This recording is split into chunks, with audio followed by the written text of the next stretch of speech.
What's happening, beautiful geniuses? Trumpeter Bobby Spellman here. And by now you may be painfully aware that despite its unassuming appearance and simple 3-button design, the trumpet is a particularly difficult instrument. And no matter where you are on your journey as a trumpet player, you will find that you have to continuously work in order to first develop and then maintain range, endurance, flexibility, and accuracy by developing good technique and an efficiency of air, as well as by strengthening the muscles in your face and teaching your muscles how to move in time. In my experience, there is one particular kind of exercise that is most effective at simultaneously building and strengthening the muscles in your face, while also reinforcing the good habits required in order to play accurately across the entire range of the instrument. I'm going to talk about this exercise today on this very practical episode of Trumpet with Bob. In the world of trumpet education, there's a lot of talk about specific techniques that can be used to overcome the universal challenges of developing range, endurance, flexibility, and accuracy. However, one extremely important aspect of playing the trumpet that I think may deserve some more attention is the importance of the process of strengthening the muscles around our lips and in our faces and teaching our muscles how to operate efficiently in time. The kinds of trumpet exercises that I think are most effective at building muscle while simultaneously teaching us how to operate our muscles in coordination with all of the other elements of playing the trumpet are called lip slurs or flexibilities. Now, I've been working on these kinds of exercises for more than 15 years now, and I have an exciting announcement to make. Drum roll, please. I wrote a book. It's called Progressive Flexercises for Trumpet, and it contains 50 flexibility exercises, which I'm calling Flexercises, going from fairly easy exercises to very difficult exercises, plus a couple of preliminary flexibility exercises that will get you started on playing these kinds of exercises. If you'd like a physical or digital copy of your own, you can find a link in the description. But before we get into the book, I wanted to spend a little time talking about the fundamentals of flexibilities. All right, flexibility exercises involve slurring across one or more partials using your air and the mechanics in your face and inside your head, rather than by switching fingerings or articulating the notes. You've probably played exercises like this before, but in order to give you a quick example, I'll play a simple flexibility exercise that appears in the preliminary Flexercises section of my book.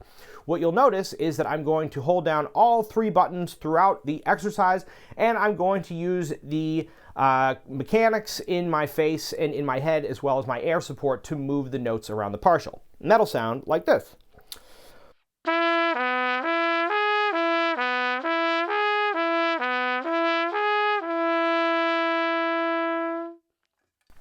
The beauty of this kind of an exercise is it does 2 things at once.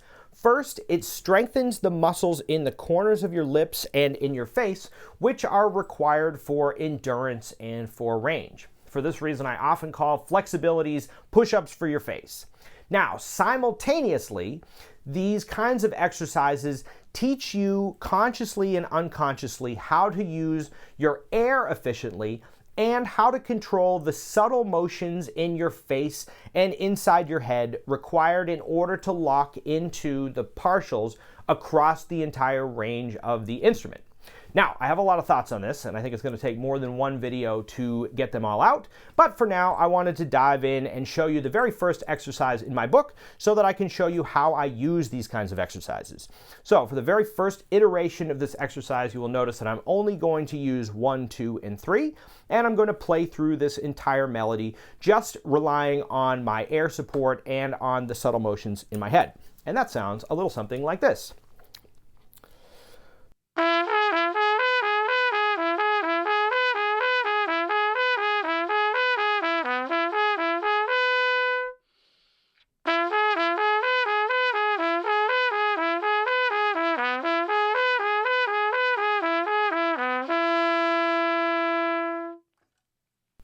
All right, if you want to try that exercise for yourself, I'm going to put it up on the screen real quick. You can pause the video and give it a shot. Here you go.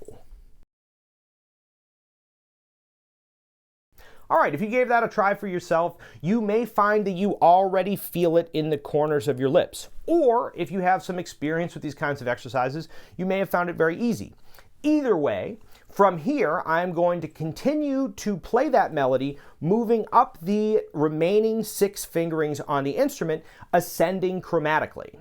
So I'm going to move up the fingerings of the trumpet, and I will put the exercise on the screen.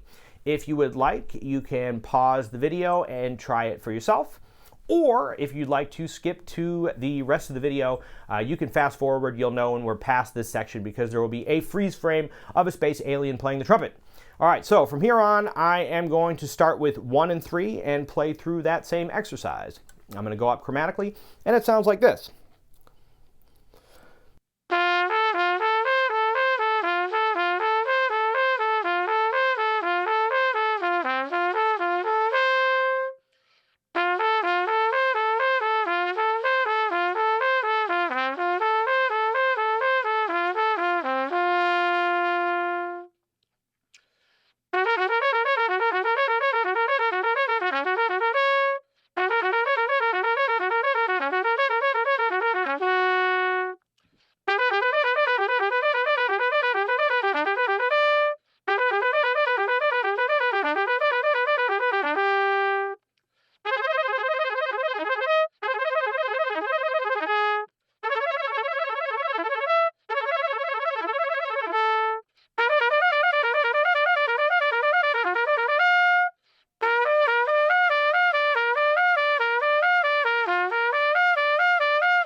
All right, I have a lot of thoughts on techniques that can be used to get the most out of these kinds of exercises, but in the interest of time, I will have to save them for future videos. However, before we go today, I wanted to give a little background on my own experience with these exercises and how I came to write this book.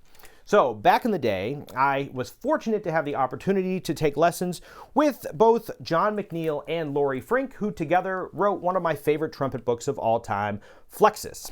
And in particular, I was fortunate to be able to study with John McNeil for the 2 years that I was at New England Conservatory.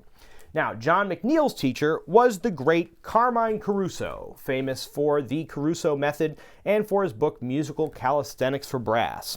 Now, the Caruso method would merit its own video and probably a series of videos, but if you want to learn a little bit more about the Caruso method from John McNeil himself, I'm going to put a link in the description below to a fairly long-form talk that he did on the Caruso method and on Caruso himself. However, I'm going to do a very brief overview on some of the fundamental principles of the Caruso method because it applies to what I've written in this Progressive Flexercises for Trumpet book. So the Caruso method in its very distilled fundamental form goes like this, is for the exercises you want to first make sure that your blow is steady, that you're keeping a steady airstream. Second, you want to try to reduce excessive motion in your face as much as possible. Third, you want to keep the mouthpiece on your face throughout an exercise in order to prevent changing embouchures when changing registers. And finally, you want to play these exercises in time in order to teach your muscles how to operate in time. Caruso was big on the idea that a lot about playing the trumpet had to do with teaching your muscles how to move in time. So I started off with that as a foundation, and from there, I started to write a series of exercises that would really work to strengthen the muscles in your face and also reinforce the specific technique required in order to play accurately throughout the registers of the instrument.